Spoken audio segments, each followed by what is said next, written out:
तो ये पत्रकार भाई मेरा भाषण रिकॉर्ड कर लेना ठीक से, अगर नहीं हुआ तो ब्रेकिंग न्यूज लगा देना।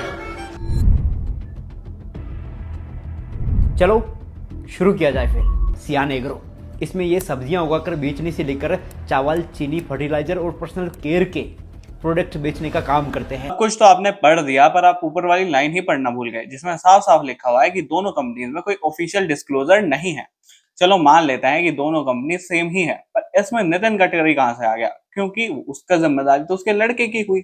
अब ऊपर से आपने सारे बिजनेसेस कनेक्ट तो कर दिए हैं, पर आपने कहीं भी प्रूफ नहीं दिया है कि वो गौ मांस बेच रही थी। कंटेनर्स में से कितने कंटेनर्स गोमांस थे?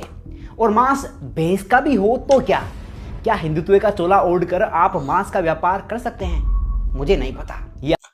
भाई फिर वही बात आ जाएगी कि तुमको खेलना ही इमोशनल लाइंस पे है, तो मैं क्या ही कर सकता हूँ। पर लॉ इस तरह से चलता नहीं है। भैंस का मांस बेचना गलत है या नहीं वो तो आप अपने मॉरल्स के अकॉर्डिंग देख सकते हो, पर गाय का मांस बेचना इलीगल है, स्पेशली महाराष्ट्र में।